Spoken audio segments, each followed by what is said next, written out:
হে মা, মাগো, এই জ্যৈষ্ঠ মাসে তোমার আশীর্বাদে বাংলার সমস্ত ফল স্বাদে রসে পরিপূর্ণ হয়ে ওঠে। তোমার এই কালী রূপের পূজায় আমি আমি সেই ফল তোমার পায়ে অর্পণ করেছি মা। মাগো, আমার পূজার সমাপনে তোমার প্রসাদ রূপে এই ফল আমি গ্রহণ করছি মা, গ্রহণ করছি। ওরে, মায়ের পায়ে যে ফল দিলি সেই ফল তো তোর কর্মফল, সেই ভার যে তুই আমায় দিলি, আবার খাবে কি রে? ধন্য ধন্য তুমি মা, তুমি আমার চোখ খুলে দিয়েছো মা। মা, এই ফল যে আমাদের কর্মফল মা, এই ফলের সুফল আমরা গ্রহণ করি মা।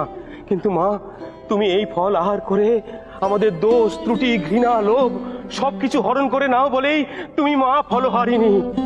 মাগো, যে কর্মফলে মানুষের কোনো অধিকার নেই, সেই কর্মফল তোমার পায়ে অর্পণ করে আমরা মুক্ত হই। স্বয়ং প্রভু নারায়ণ বলেছেন, কর্মণ্যে বাধিকারস্তে মা ফলেষু কদার্চন। মাগো, মা এমনি করেই তুমি তোমার সকল ভক্তের সকল দায় তুমি গ্রহণ করো মা।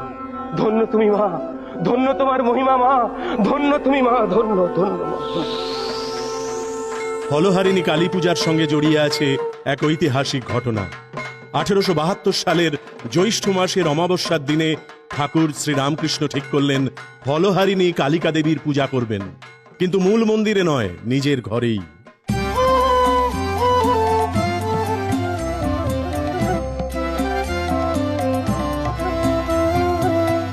ফলদায়িনী মা তুই আমার, সকল ফলে দায় যে তোর। ফলদায়িনী মা তুই আমার, সকল ফলে দায় যে তোর। ফল পাকলে আমার কি মা, আমি যে তোর নামে বিভোর। ফলদায়িনী মা তুই আমার,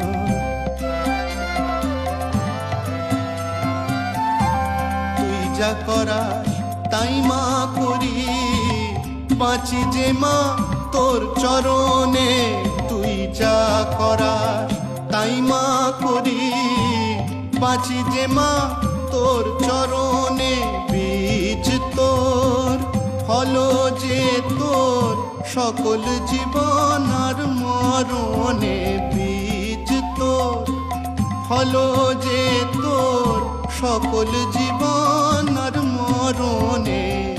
ফলদায়িনী মা তুই আমার, সকল ফলে দায় সে তোর। ফল পাকলে